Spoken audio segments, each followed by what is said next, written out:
Alemana Podcast. Abordamos temas de salud y bienestar. Conversamos con nuestros especialistas de Clínica Alemana acerca de temas relevantes y contingentes para nuestra comunidad. Estamos contigo para educarte. Junto con saludarlos, les cuento que hoy conversaremos sobre la prevención de asfixia en niños con las doctoras Vinka Basic y doctora Constanza Fuentes, pediatras de Clínica Alemana, quienes nos explicarán todo lo que necesitamos saber respecto a este tema. Bienvenidas, doctoras, y muchas gracias por acompañarnos. Muchas gracias, María José. Muchas gracias por la invitación. Vamos a empezar con la doctora Vinka Basic. Doctora, la asfixia es una de las causas importantes de accidentes en niños en las casas. Cuéntanos, ¿cuántos tipos de asfixia podemos identificar?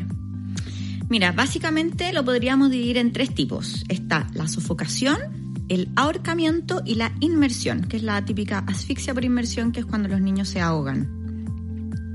¿Y a qué edad es cuando existe mayor riesgo? Porque van evolucionando los niños de acuerdo a las actividades que realizan. ¿Cuáles son los factores ambientales en que se producen estos distintos como tipos de asfixia? Mira, en realidad los accidentes, o como se llaman actualmente, que son las lesiones no intencionadas, en realidad se pueden producir a cualquier edad. Pero los niños que tienen mayor riesgo son básicamente los que son menores de 3 años y principalmente los menores de 1 año. Ahora, se ha visto según los estudios y los reportes que se han realizado que es mucho más frecuente en hombres y habitualmente ocurren en la casa, ya que uno tiende a pensar que es como el ambiente protegido en donde menos deberían ocurrir, pero en realidad, como los niños de esta edad pasan más tiempo en la casa, es donde principalmente ocurren. Y lo que es más paradójico aún es que la mayoría de las veces el niño está bajo la supervisión de un adulto. Entonces es lo que uno nos explica. Y doctora, hablaba de los distintos tipos de asfixia. ¿Qué es la sofocación? Mira, la sofocación es un tipo de asfixia mecánica que está producida por la existencia de un obstáculo que impide la entrada de aire, ya sea por oclusión de la boca y la nariz, o sea, como que obstruyen la vía aérea alta, o por oclusión de las vías respiratorias ya inferiores, que es una obstrucción de la vía aérea baja. Pero también se puede producir por ejemplo, la imposibilidad de realizar movimientos respiratorios, que es lo que ocurre muchas veces cuando ocurren accidentes en donde un mueble, por ejemplo, un mueble muy pesado o un televisor, cae sobre el niño y el niño no puede realizar movimientos respiratorios por compresión de la caja torácica. Y como la tercera patita de la sofocación es que en el fondo un niño también puede sofocarse por falta de aire respirable, como es lo que ocurre como en el confinamiento. ¿Nos podría dar un ejemplo más o menos de qué elementos son los más frecuentes por los cuales los niños sufren sofocación? Mira, en realidad uno ve de todo, pero son cosas que no son, o sea, que son como fáciles de encontrar en la casa, y lo más frecuente son los alimentos. Y dentro de estos alimentos, lo más frecuente son los frutos secos y es el maní. Por eso que es tan peligroso que los niños coman maní. De hecho, hay un dicho en pediatría que en fondo entre los pediatras lo manejamos, que es que los niños no deberían comer maní hasta que no logren deletrear la palabra. O sea, por lo menos, 6, 7 años no deberían comer maní. Por el riesgo que esto implica, como por el riesgo de asfixia por como que se atraganten con este maní. Pero además hay otros tipos de alimentos, como son las frutas o verduras crudas que son pequeñitas, como los arándanos, las uvas, estas zanahorias baby que uno muchas veces les pasa.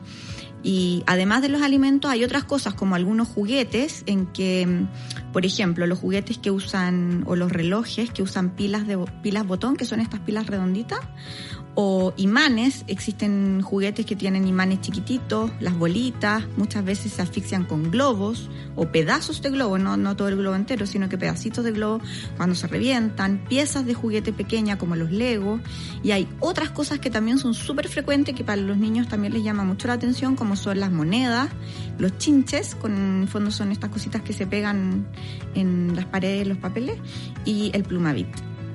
Esos son los más frecuentes. Y esto es principalmente por el tamaño, porque hablaba del maní, el tamaño, porque nosotros pensamos que pensándolo en un adulto, es mucho más amplia quizás la vía por donde uno come.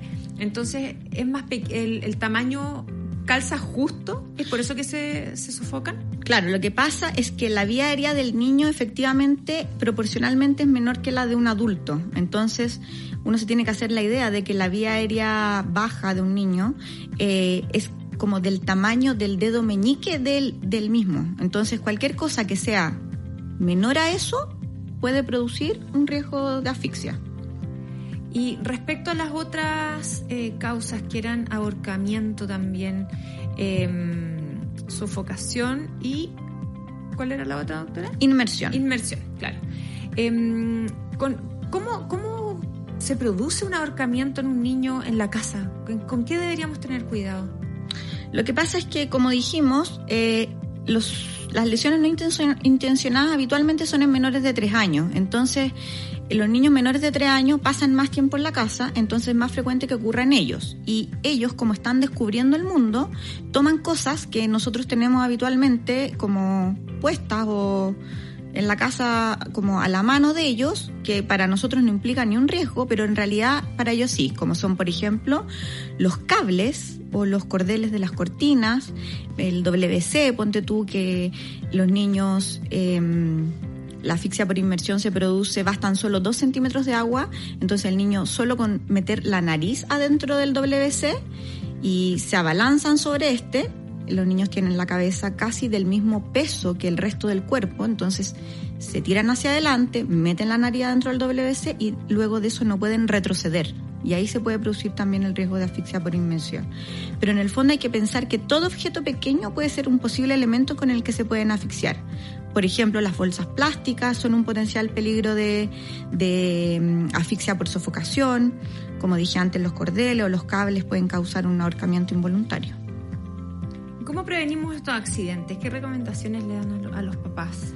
Lo ideal es poner la casa como comillas a prueba de niños. Y para esto, obviamente, uno, dependiendo de cómo sea la distribución de la casa, es como uno lo puede programar. O sea, uno puede poner toda la casa a prueba de niños, que no es fácil, pero si uno no puede hacer eso, puede poner ciertos lugares, por ejemplo, la salita de estar o su propia pieza a prueba de ellos. Y para esto existen múltiples como kits de seguridad que actualmente venden, en donde, por ejemplo, uno podría dividir el primer piso del segundo piso con las rejas de las escaleras, que en el fondo limitaríamos el paso de un piso a otro.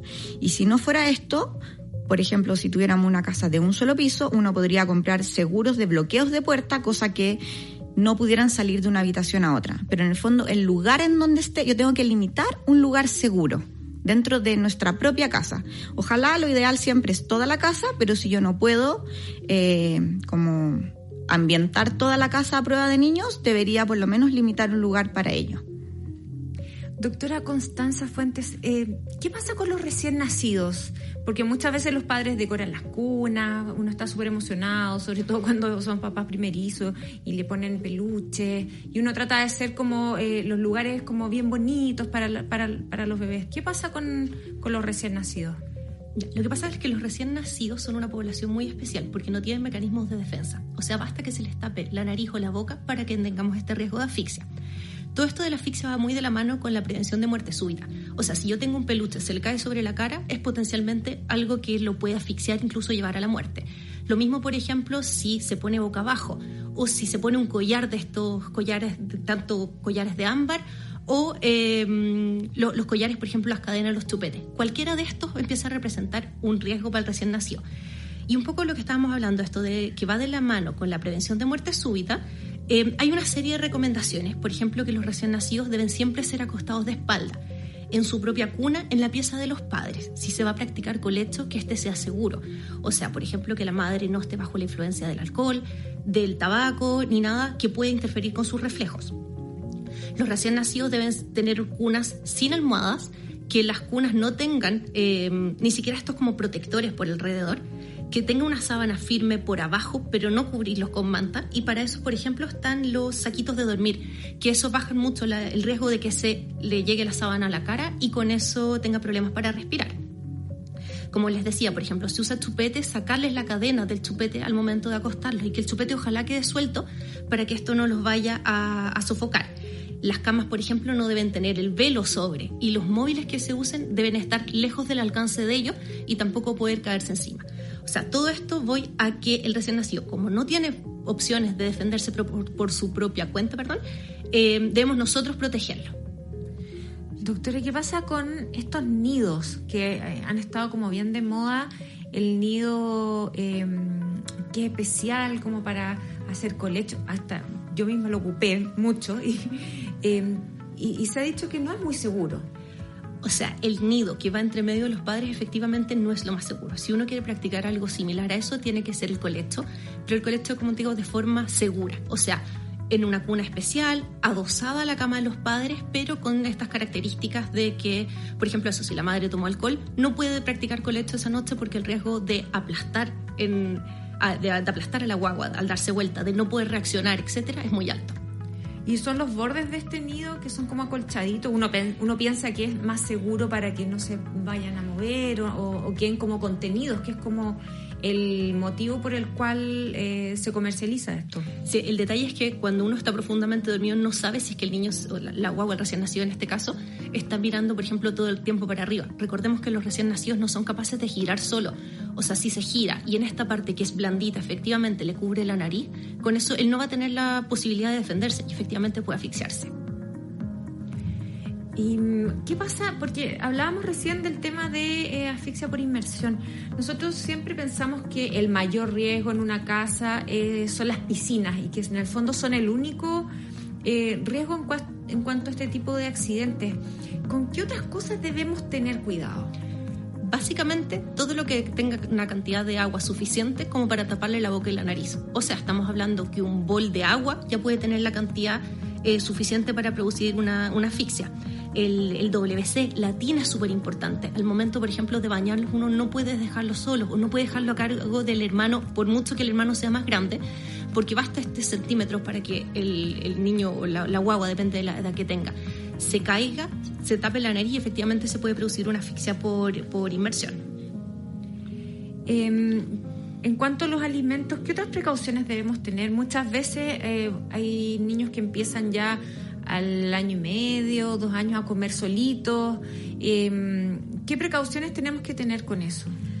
En relación a los alimentos, estábamos hablando que da cuenta de hasta un 50% de las causas de asfixia. O sea, es muy importante, pero no es solamente el alimento, sino que tiene que ver, por un lado, en el contexto en el que estemos, la comida que esté comiendo y el comportamiento que tengamos. Me explico. El contexto, por ejemplo, es muy distinto si estamos en la casa comiendo como familia todos juntos que si estamos en una reunión social. En una reunión social los niños, no los están vigilando tanto. En general, puede estar, por ejemplo, una reunión pensada para adultos y que haya maní en la mesa. Normalmente uno en la casa lo puede dejar en alto, pero si es una reunión social va a estar en la mesa de centro, por ejemplo, y tienen acceso a muchas otras cosas. O sea, la primera diferencia es, donde estemos, en el contexto en el que estemos, y ya el llamado obviamente es a vigilarlos mucho más cuando este contexto no sea como controlable. Por otro lado, tiene que ver las comidas, que aquí toda comida que tenga, toda comida es potencialmente puede producir asfixia, pero los que tienen la forma de la vía aérea son mucho más susceptibles de producir daño. Por ejemplo, una salchicha. En Estados Unidos la primera causa de muerte por asfixia por alimentos es por hot dog. Y eso porque la salchicha tiene la forma de la vía aérea, la ocluye muy proximalmente, o sea, impide totalmente el paso de aire y con eso los niños no alcanzan a responder o no alcanzan y se mueren efectivamente. O sea, hay que tenerlo. No es un llamado a que no puedan comer algunos alimentos. Ojalá los niños comieran de todos los alimentos, pero esto tenemos que presentárselos de una forma que no sean riesgosos para ellos. O lo que estamos hablando, las uvas, por ejemplo, estas deben ser cortadas en el eje longitudinal, ojalá en 4 o incluso en 8, para que evitemos el riesgo de asfixia. Y por el otro lado es el comportamiento, que es esto mismo, de que a quién le estamos dando qué tipo de comida. Si un niño está saltando mientras come una zanahoria, por ejemplo, es mucho más riesgoso que se produzca una asfixia que si está sentado en la mesa, lo podemos controlar, ver que mastique bien, que se lleve de a uno los alimentos a la boca. O sea, tenemos que controlar como estos 3 factores: el contexto en el que estamos, qué comida le estamos dando y el comportamiento que tengamos asociado a las comidas. O sea, todo lo que pueda ser picoteo para adultos, o sea, debería estar prohibido. O en altura, no cerca de ellos. Exacto, o sea, eso es una de las principales recomendaciones que uno da. Pero el punto es que la parte social muchas veces no es tan fácil. O, por ejemplo, uno va de visita a la casa de los abuelos y el picoteo que está hecho para todos tiene maní, tiene uvas. Y ahí el riesgo obviamente es mucho mayor porque además uno está más despreocupado de lo que está pasando. Es como una falsa tranquilidad porque hay muchos adultos dando vuelta, ¿no? ¿Quién está con los ojos sobre el niño, en el fondo? Exacto, hay mucha gente, pero muy pocos que estén preocupados 100% de lo que está pasando. Y asimismo se caen las comidas al suelo. O sea, una guagua que está gateando, aprendiendo a gatear o a sentarse, se lo puede llevar a la boca por accidente y ahí es cuando tenemos que tener mucha precaución. ¿Y qué hacer en caso de atragantamiento? ¿Cómo reconocemos que el niño efectivamente está atragantado, está asfixiándose en el fondo? Una de las cosas que nosotros vamos a poder ver es que el niño, uno genera un atoro, una arcada. Si esto es efectivo va a lograr eliminar el alimento, pero si es que no, va a empezar a dejar de hablar, por ejemplo, va a dejar de emitir sonidos, puede hacer gestos en señal de ayuda, y hay un signo universal de asfixia, que es cuando las personas, niños y adultos, se llevan las manos al cuello, y eso uno debería aprender a reconocerlo como que alguien se está asfixiando y es una forma de pedir ayuda. Además de eso, pueden presentar una tos débil que no sea tan efectiva. Empiezan a ponerse pálidos con los labios y la cara de color azulado. Y si es que, por ejemplo, está acompañado de un hermano más grande, puede darnos el hermano decir, ¿sabes qué? Se metió un juguete a la boca y por eso se está asfixiando. Y ahí el contexto también juega un rol súper importante. ¿Es recomendable en estos casos, o en general, es recomendable para los padres tomar cursos de reanimación cardiopulmonar? 100%. La mayoría de estos cursos incluyen además todo lo que son las maniobras de Heimlich, donde se enseña al tanto antes, o sea, cuando está consciente y después está inconsciente a cómo actuar. Lo que sí, no solamente los padres, deben ser todas las personas que están cuidando al niño. O sea, si están con los abuelos, que los abuelos ojalá también tomen estos cursos. Si es alguna persona que los cuide, cada familia tiene un contexto distinto, pero ojalá que cada cuidador que esté con el niño pueda tener este curso y ojalá hacerlo periódicamente, porque a uno se le va también olvidando y perdiendo la práctica, y la idea es tenerlos al día. Y un poco a modo de resumen, doctora, ¿qué debemos considerar respecto a la asfixia? La asfixia conceptualmente es riesgo mortal, o sea, es muy importante que la prevengamos. Aprender a manejarla uno puede lograr a veces solucionar un poco, pero lo más importante es que seamos muy mal pensados y estemos siempre buscando cómo prevenirla, qué puede meterse un niño a la boca, los juguetes con lo que esté, o sea, siempre tenemos que estar buscando qué opciones hay de que podamos tener un accidente para que este no sea un accidente, sino que lo podamos prevenir. Y lo otro, recordar que los niños son curiosos por naturaleza y donde más están es en su casa. O sea, la casa es la que tiene que tener un ambiente súper seguro. En general uno tiende a poner el foco en los niños menores de 3, 4 años, pero todos están expuestos de alguna u otra forma. Debemos elegir alimentos en un contexto y con un comportamiento adecuado. Debemos elegir juguetes que sean en relación tanto a la edad como al desarrollo que tenga el niño. Por ejemplo, es muy importante que el niño sepa cómo jugar y sepa que los Legos son para construir y no para metérselos a la boca, por ejemplo. Cosas así es súper importante, pero siempre es estar buscando qué es lo que puede ser y tratando de adelantarse a lo que pase. Y lo más importante es que nada va a reemplazar la supervisión de los padres. Podemos hacer lo que sea, pero tenemos que estar atentos a lo que está pasando.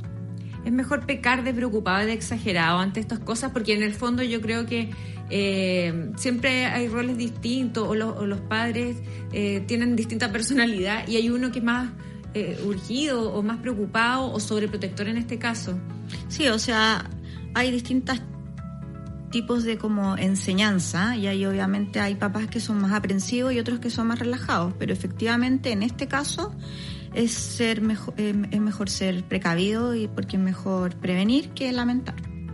Y por último, si es que no tenemos un curso del que hablábamos hace unos minutos, ¿qué hacemos si nos vemos enfrentados a esta situación? Lo primero es pedir ayuda. Si uno está solo, el celular hoy en día puede ayudar y todo eso.